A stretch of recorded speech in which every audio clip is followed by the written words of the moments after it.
Cerita ini diawali dengan keinginan Chon Sarang ingin sekali bekerja di sebuah hotel bernama King Hotel karena ia memiliki kenangan indah masa kecil dengan hotel itu.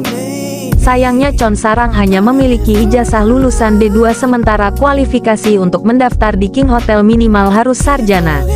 Namun hal itu tidak menghentikannya untuk mendaftar kerja di King Hotel. Sarang pun mengikuti wawancara kerja dan direksi hotel menyukai kepribadiannya berkat karakternya yang unik dan caranya tersenyum. Akhirnya Chon Sarang diterima sebagai calon karyawan King Hotel. Dia pun menjalani proses magang dan mengalami banyak tekanan karena beban pekerjaan yang berat. Namun Sarang cukup tangguh menghadapi kondisi tidak menyenangkan itu ketika magang. Dia tetap tegar dan tersenyum tulus seperti biasanya. Alhasil dia diterima sebagai pegawai kontrak selama 1 tahun di King Hotel. Sementara itu, tokoh lain mulai muncul untuk melengkapi kisah Chon Sarang.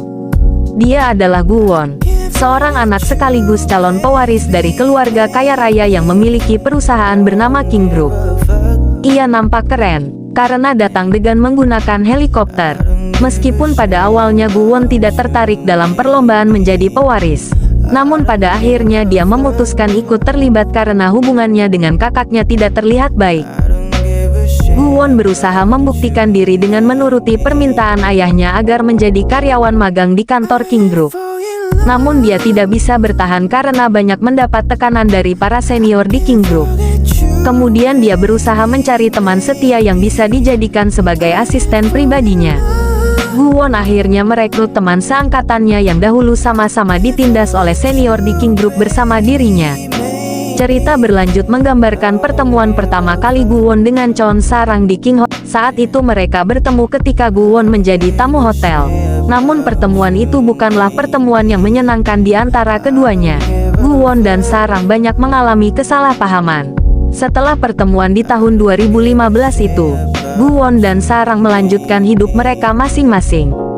Sarang dikisahkan telah diangkat menjadi pegawai tetap di King Hotel, sementara Gu Won melanjutkan sekolahnya di Inggris. Karena kakaknya sangat membencinya sehingga dia menyuruhnya pergi dan tidak boleh kembali lagi. Gu Won akan pergi dengan perasaan gundah sementara itu Sarang sangat senang karena dipindah kerja di bagian lobi. Mereka berpapasan namun tidak menyadari satu sama lain. Setelah beberapa tahun kemudian Gu Won telah lulus sarjana di Inggris. Tiba-tiba menerima surat dari Korea. Lama memikirkan kan kemudian memutuskan untuk kembali ke Korea. Dia lalu menelpon asistennya agar secepatnya kembali ke Korea. Gu Won tiba di Korea kemudian bertemu dengan ayah dan kakaknya. Dia ingin tinggal dan bekerja di hotel. Kakaknya kaget mendengar keputusan adik tirinya itu. Dengan kesal kakaknya mengatakan dia sama dengan watak ibunya. Sungguh tidak berguna. Gu Won dengan kesal keluar rumah ketika hujan turun. Ia menyuruh asistennya pulang tapi dia tetap ingin menemani bosnya. Keesokan paginya Gu Won sedang bersiap-siap hendak turun bekerja. Dia tidak mengetahui posisinya sebagai apa. Ketika hendak sampai ruangan tiba-tiba dia teringat ponselnya tertinggal lalu asistennya pergi menelpon staf lobi. Ketika hendak masuk dia teringat dokumennya juga tertinggal. Di sisi lain Sarang dipaksa oleh temannya untuk mengambil ponsel tersebut. Tapi ketika itu perut Sarang sedang mulas dan tidak tahan lagi. Tapi dia dengan terpaksa ke kamar itu.